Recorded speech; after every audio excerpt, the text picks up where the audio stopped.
Good good morning students. मेरा नाम राजवीर सिंह है। मेरा नाम राजवीर सिंह है और आज हम इस सेशन का और फर्स्ट लेक्चर आज हम डीसी मशीन रिकॉर्ड करने वाले इंट्रोडक्शन हैं। के बारे में स्टडी करेंगे। इस इलेक्ट्रिकल 206 मशीन फर्स्ट या जो इलेक्ट्रिकल सब्जेक्ट है, इंजीनियरिंग इसमें मुख्यतः मशीन 3 इलेक्ट्रिकल चैप्टर हैं। मशीन फर्स्ट जो डीसी आपका motor, code DC EE 206 generator है, एवं उसका ये ट्रांसफार्मर। बहुत ही महत्वपूर्ण अंग है। डीसी मोटर जो दरअसल फर्स्ट चैप्टर है डीसी और डीसी मशीन या जनरेटर इलेक्ट्रिकल मशीन फर्स्ट में जो चैप्टर्स हैं उनमें एक है डीसी जनरेटर, दूसरा है डीसी मोटर और तीसरा है ट्रांसफार्मर। डीसी मोटर और जनरेटर कंस्ट्रक्शनली एक जैसे ही होते हैं, इसलिए हम दोनों का एक साथ ही स्टडी करेंगे। जो कंस्ट्रक्शन फीचर है दोनों के सेम हैं, दोनों में अंतर बस इतना है कि यदि आप मैकेनिकल एनर्जी इनपुट दे रहे हैं तो आपको आउटपुट में इलेक्ट्रिकल एनर्जी मिलेगा। ऐसी स्थिति में आप डीसी मशीन को जनरेटर कहेंगे, और यदि आप इलेक्ट्रिकल एनर्जी इनपुट दे रहे हैं तो आपको आउटपुट में मैकेनिकल एनर्जी मिलेगा। ऐसी स्थिति में हम उसे डीसी मोटर कहेंगे। तो हम जब कंस्ट्रक्शन की बात करेंगे तो दोनों का अध्ययन एक साथ करेंगे, और जब इंडिविजुअल बिहेवियर या कैरेक्टरिस्टिक की बात करेंगे तब हम बाकायदा डीसी मोटर और डीसी जनरेटर की अलग अलग स्टडी करेंगे। तो डीसी मशीन एंड इंट्रोडक्शन में दरअसल एनर्जी हमारे पास बहुत सारे फॉर्म्स में अवेलेबल है। It may be heat energy, it may be potential energy, it may be chemical energy. But इन सभी जो एनर्जी की फॉर्म्स हैं इनकी अपनी एक लिमिटेशंस हैं, क्योंकि इनको एक जगह से दूसरी जगह ट्रांसफ़र करने में हमें दिक्कत आती है। लॉन्ग डिस्टेंस पर हम इस एनर्जी को ट्रांसफ़र नहीं कर सकते। तो मोर और लेस हमें सभी फॉर्म में जो एनर्जी अवेलेबल है उसको इलेक्ट्रिकल एनर्जी में कन्वर्ट करना पड़ता है, और इलेक्ट्रिकल एनर्जी को हम एक जगह से दूसरी जगह या लॉन्ग डिस्टेंसेस पर आसानी से ट्रांसमिट कर सकते हैं। फॉर एग्जांपल यदि हम बात करें तो थर्मल पावर प्लांट की बात करें तो जहाँ कोल अवेलेबल होगा वहीं थर्मल पावर प्लांट होंगे, और जो हमारा कंज्यूमर एंड है वहाँ पर नहीं हो सकता जहाँ पर माइंस हैं, तो हमें एनर्जी ट्रांसफ़र की ज़रूरत पड़ेगी। यदि हम हाइडल पावर की बात करें या पोटेंशियल एनर्जी की बात करें तो हाइडल पावर प्लांट वहाँ लोकेटेड होंगे जहाँ पर हमारे पास डैम्स होंगे, और डैम्स नॉर्मली वहाँ पर लोकेटेड होते हैं जहाँ पर वाटर जो है बड़ा कोई एक अच्छी क्वांटिटी में हमारे पास वाटर की अवेलेबिलिटी हो। तो जो हमारा लोड एंड है, कंज्यूमर एंड है, जहाँ पर एनर्जी कंज्यूम की जानी है, वो नॉर्मली जो जनरेटिंग स्टेशन है उससे दूर रहता है। तो हमें एनर्जी को एक जगह से दूसरी जगह ट्रांसफ़र करना पड़ता है, इसलिए हमें सभी एनर्जी को इलेक्ट्रिकल एनर्जी के फॉर्म में कन्वर्ट करना पड़ता है। तो ऐसा डिवाइस जो इस प्रकार की एनर्जी को या मैकेनिकल एनर्जी को इलेक्ट्रिकल एनर्जी में कन्वर्ट करता है उसे हम इसको हम कहते हैं जनरेटर, डीसी जनरेटर। यदि उसका आउटपुट डीसी है तो हम उसे कहेंगे डीसी जनरेटर, और यदि उसका आउटपुट एसी है तो हम उसे कहेंगे अल्टरनेटर। सिमिलरली जहाँ हमारा एनर्जी का कंज्यूम होनी है, लोड सेंटर है, वहाँ पर ये एनर्जी डिफरेंट फॉर्म में वापस कन्वर्ट करनी होती है, और मैक्सिमम टाइम हम देखते हैं कि लगभग टोटल पावर का 70% हमें वापस ये मैकेनिकल पावर में कन्वर्ट करनी पड़ती है। इसलिए हमें ऐसे डिवाइस की ज़रूरत पड़ती है जो इलेक्ट्रिकल एनर्जी को वापस मैकेनिकल पावर में कन्वर्ट कर सके, और इस तरह के डिवाइस को, सिस्टम को हम कहते हैं इलेक्ट्रिकल मोटर। यदि वो डीसी या दिश धारा से ऑपरेट होती है तो हमें उसे डीसी मोटर कहेंगे, और यदि वो एसी या अल्टरनेटिंग करंट से ऑपरेट होती है तो हम उसे एसी मोटर कहेंगे। जहाँ तक डीसी मशीन का प्रश्न है, डीसी मशीन के बहुत ज़्यादा यूजेस हैं इंडस्ट्री में, और आप देखेंगे कि डीसी मशीन में स्पीड रेगुलेशन और torque, wide range of torque available है, और ये फास्ट फॉरवर्ड एंड रिवर्स यानी कि डायरेक्शन चेंज हो सकता है। स्पीड रेगुलेशन इसका काफ़ी अच्छा है, इसका टॉर्क, स्टार्टिंग टॉर्क काफ़ी अच्छा है। तो इसके इंडस्ट्री में यूजेस काफ़ी ज़्यादा हैं, और ये छोटी यानी कि फ्यू वाट से लेके किलो वाट तक की रेंज में अवेलेबल है। तो आप इन दिनों नया ट्रेंड भी है कि बैटरी ऑपरेटेड व्हीकल्स आजकल ट्रेंड में हैं, और लगभग एक बैटरी ऑपरेटेड व्हीकल में 20 to 30 डीसी मोटर्स काम में ली जाती हैं, जो कि एज ए फ्यूल पंप हो सकती हैं, वाइपर मोटर हो सकती है, सेल्फ स्टार्टर मोटर हो सकती हैं। इसी मोटर का इंडस्ट्री में काफ़ी यूज़ है। हेंस ये कंक्लूड किया जा सकता है कि डीसी मोटर और जनरेटर के इंडस्ट्री में काफ़ी यूजेज हैं। इनफैक्ट इनिशियली जब पावर जनरेशन हुआ था तो वो डीसी पर ही हुआ था, लेकिन डीसी के ट्रांसमिशन की अपनी एक लिमिटेशंस हैं, जिस वजह से डीसी ट्रांसमिशन ज़्यादा दिन तक नहीं चल पाया, और बाद में सभी ट्रांसमिशन अब एसी पे होता है, और कुछ ट्रांसमिशन सभी एसी और डीसी दोनों पर होता है। तो डीसी मशीन जो कि एक जनरल टर्म है, एक डीसी मशीन मोटर भी हो सकती है और जनरेटर भी हो सकती है। तो हम कह सकते हैं कि डीसी मशीन दो तरह की है, आइदर ये डीसी मोटर है और ये डीसी है। आप देख सकते हैं कि यदि हमने डीसी मशीन को इलेक्ट्रिकल एनर्जी इनपुट दिया है तो हमें आउटपुट में मैकेनिकल एनर्जी मिलेगा, और हम इस प्रकार की मशीन को कहेंगे डीसी मोटर।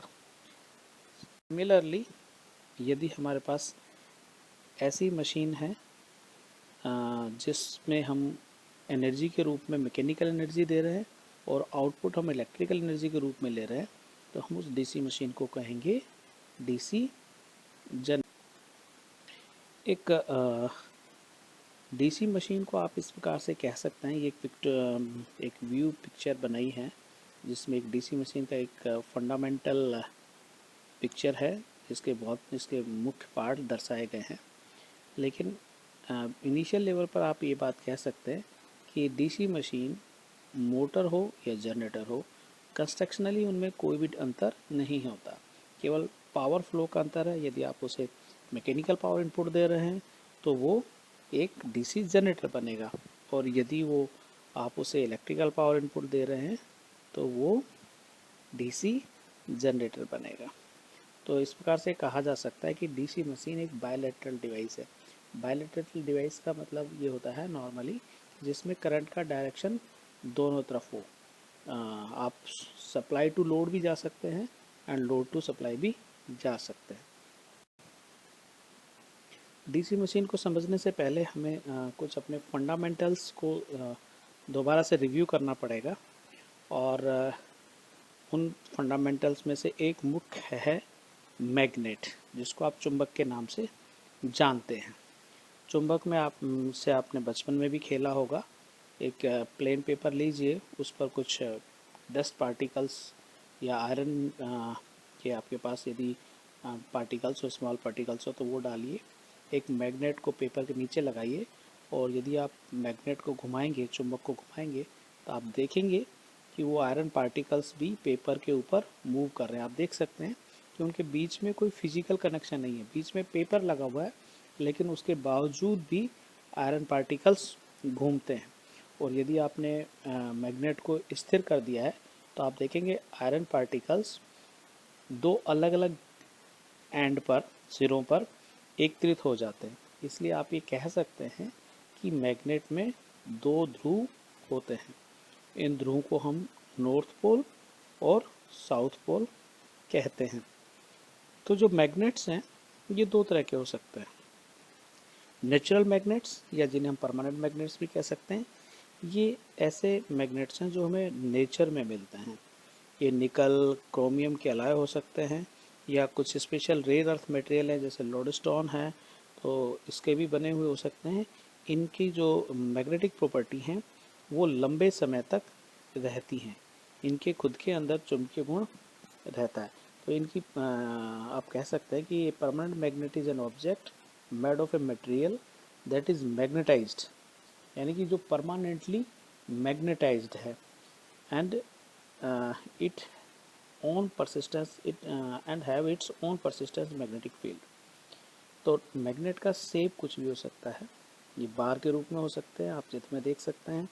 ये हॉर्स शू मैग्नेट के रूप में हो सकते हैं। हॉर्स शू मैग्नेट के काफ़ी यूजेज आप इलेक्ट्रिकल इंजीनियरिंग में पढ़ेंगे। रोड मैग्नेट हो सकते हैं। आप रिंग मैग्नेट भी आपने देखा होगा, अक्सर आपने स्पीकर यदि देखा हो तो स्पीकर में एक मैग्नेट होता है, वो रिंग मैग्नेट है। डिस्क के फॉर्म में हो सकते हैं या बैंड के शेप में होते हैं।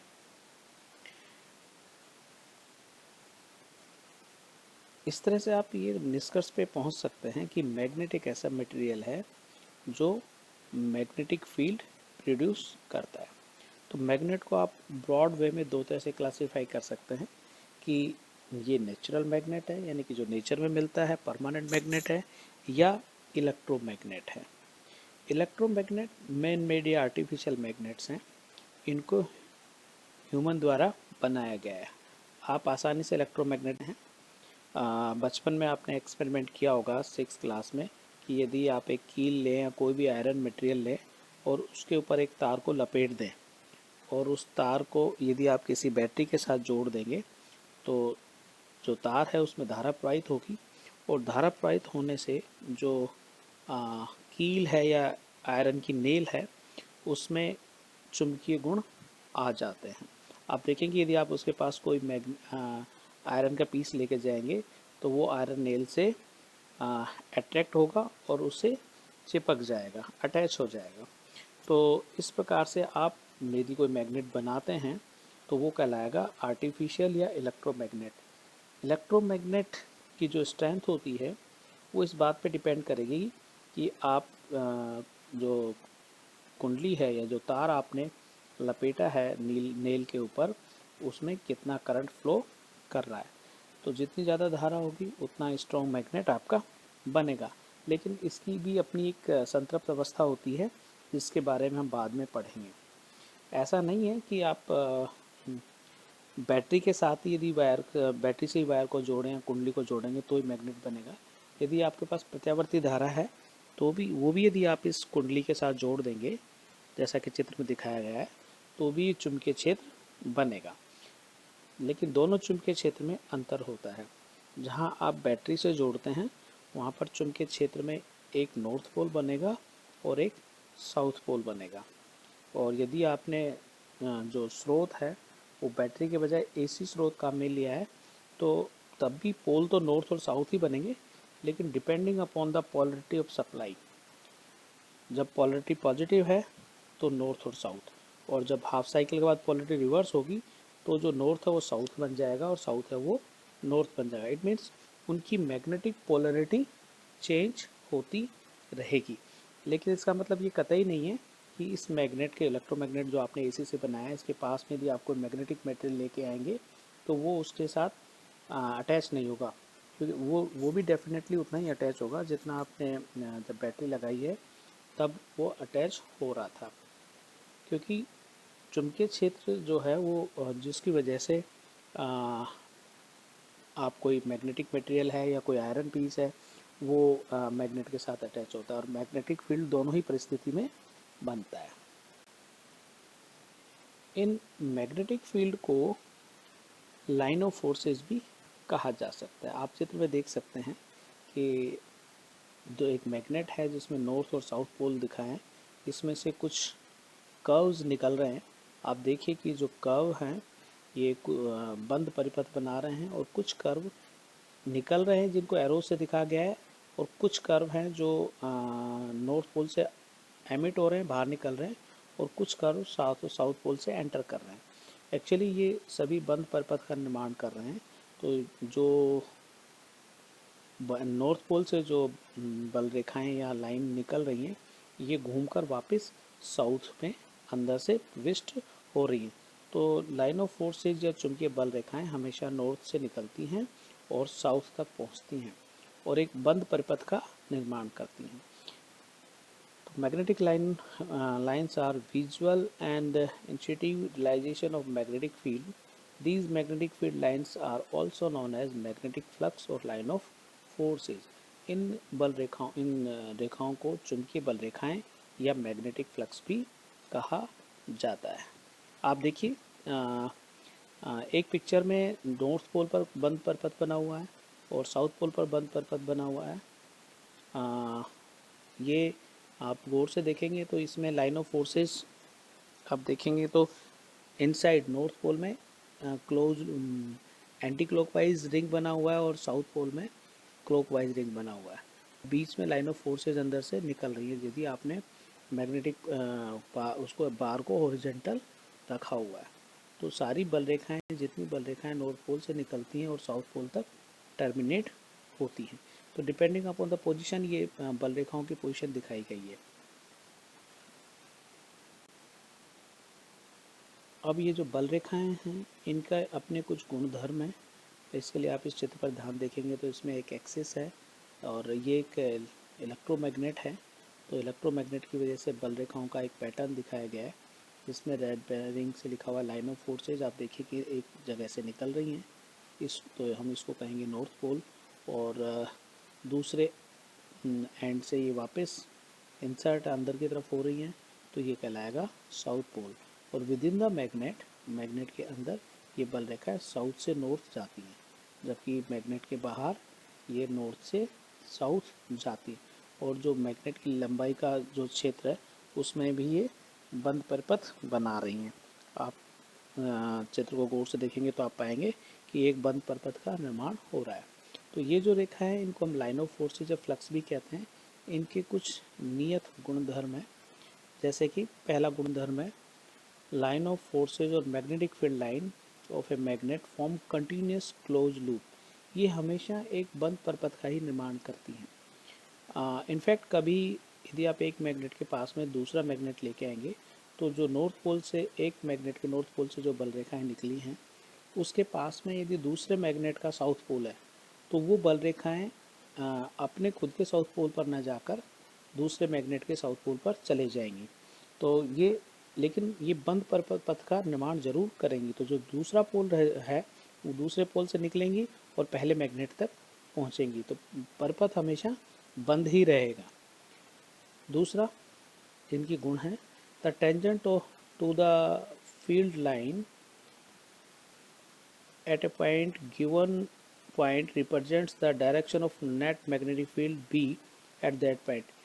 आप चुंबकीय रेखाओं के किसी भी बिंदु पर यदि कोई स्पर्श रेखा खींचें तो वो आपको चुंबकीय क्षेत्र के दिशा को निरूपित करेगी।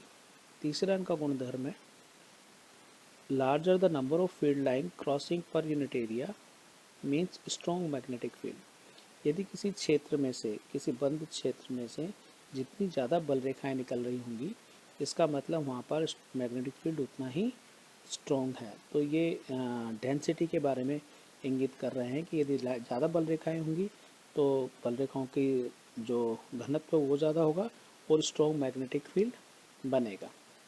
इनका चौथा गुणधर्म है कि line of forces do not intersect and behave like a stretched rubber band. जो लाइन ऑफ फोर्सेज हैं वो आपस में कभी भी एक दूसरे को नहीं काटती हैं और ये कोशिश करती हैं कि इनकी जो लेंथ है वो कम से कम हो, क्योंकि एयर में लाइन ऑफ फोर्सेज या बल रेखाओं को या चुंबकीय क्षेत्र को फ्लो करने में ज़्यादा दिक्कत आती है in comparison to magnetic material और अदर मटेरियल्स। अब क्या होता है कि यदि हम दो मैग्नेट्स को पास में रखें, आप देख सकते हैं चित्र में कि हमने दो मैग्नेट रखे हैं जिनमें एक दूसरे के अपोजिट पोल हमने दिखाए हैं, तो आप देखेंगे कि उनके अंदर एक आकर्षण बल लग रहा है।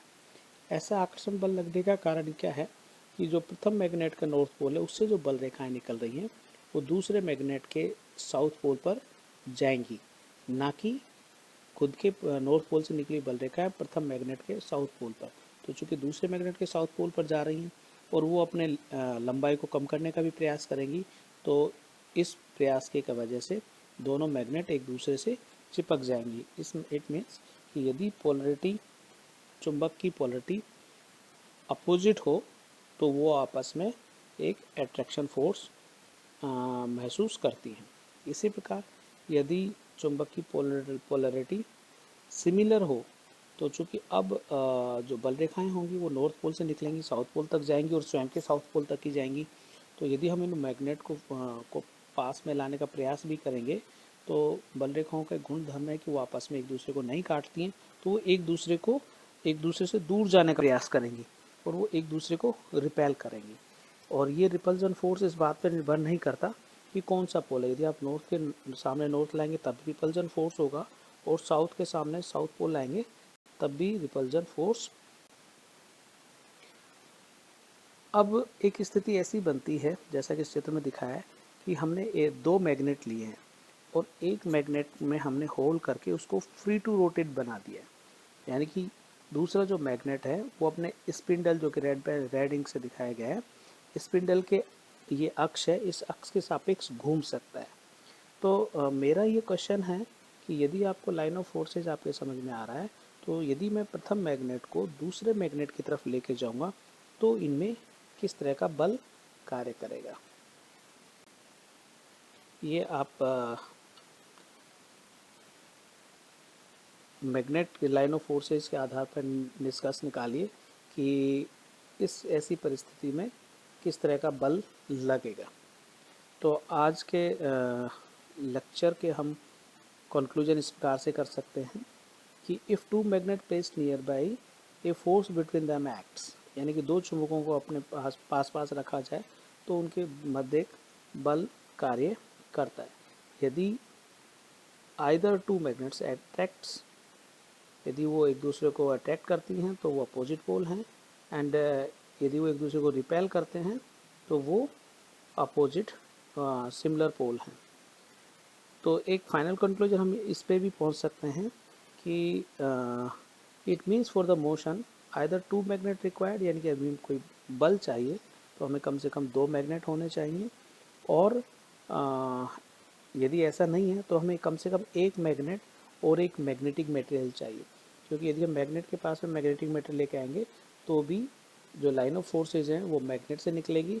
और जैसा कि मैंने आपको बताया कि लाइन ऑफ फोर्सेज एयर में जाने में उनको ज़्यादा दिक्कत आती है बजाय मैग्नेटिक मटेरियल के, तो लाइन ऑफ फोर्सेज होंगी वो एयर के बजाय मैग्नेटिक मटेरियल के अंदर जाएगी और वो अपनी लेंथ को कम करने का प्रयास करेंगी। तो जो आयरन पीस है या मैग्नेटिक पीस है वो मैग्नेट के चिपक जाएगा। तो ये टू कंक्लूजन्स निकल के आए हैं आज के अध्ययन के। यदि दो मैग्नेट सिमिलर पोल हैं तो वो आपस में एक दूसरे को रिपेल करेंगे, और यदि दो मैग्नेट्स एक दूसरे का अपोजिट पोल हैं तो वो आप एक दूसरे को अटैक करेंगे। और मोशन के लिए कम से कम दो मैग्नेट या एक मैग्नेट विद एक वन मैग्नेटिक मटेरियल की आवश्यकता